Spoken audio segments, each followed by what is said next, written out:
أعوذ بالله من الشيطان الرجيم. قل هذه سبيلي أدعو إلى الله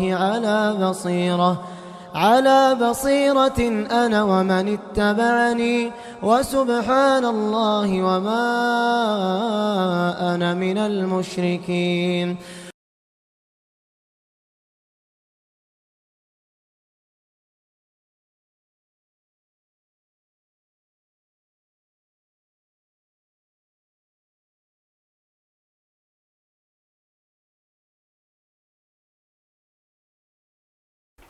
إن الحمد لله نحمده ونستعينه ونستغفره ونعوذ بالله من شرور أنفسنا ومن سيئات أعمالنا من يهده الله فلا مضل له ومن يضلل فلا هادي له وأشهد أن لا إله إلا الله وأشهد أن محمدا عبده ورسوله أما بعد فأعوذ بالله من الشيطان الرجيم. يا أيها الذين آمنوا اتقوا الله حق تقاته ولا تموتن إلا وأنتم مسلمون. يا أيها الناس اتقوا ربكم الذي خلقكم من نفس واحدة وخلق منها زوجها وبث منهما رجالا كثيرا ونساء واتقوا الله الذي تساءلون به والأرحام إن الله كان عليكم رقيبا. يا أيها الذين آمنوا اتقوا الله وقولوا قولا سديدا يصلح لكم أعمالكم ويغفر لكم ذنوبكم ومن يطع الله ورسوله فقد فاز فوزا عظيما. فإن خير الحديث كتاب الله وخير الهدي هدي محمد صلى الله عليه وسلم وشر الأمور محدثاتها وكل محدثة بدعة وكل بدعة ضلالة وكل ضلالة في النار. فأعوذ بالله من الشيطان الرجيم. ولقد خلقنا الإنسان ونعلم ما توسوس به نفسه ونحن أقرب إليه من حبل الوريد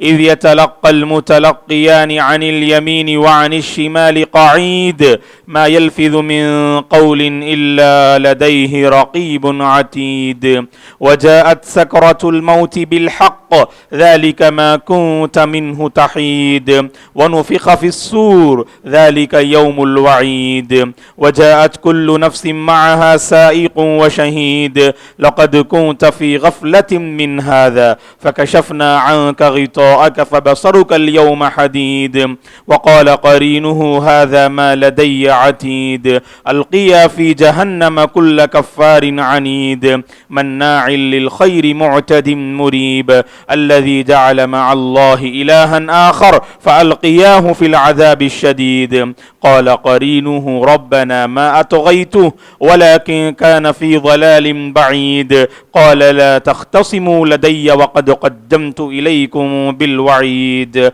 ما يبدل القول لدي وما أنا بظلام للعبيد وأطيعوا الله ورسوله ولا تنازعوا فتفشلوا وتذهب ريحكم واصبروا إن الله مع الصابرين.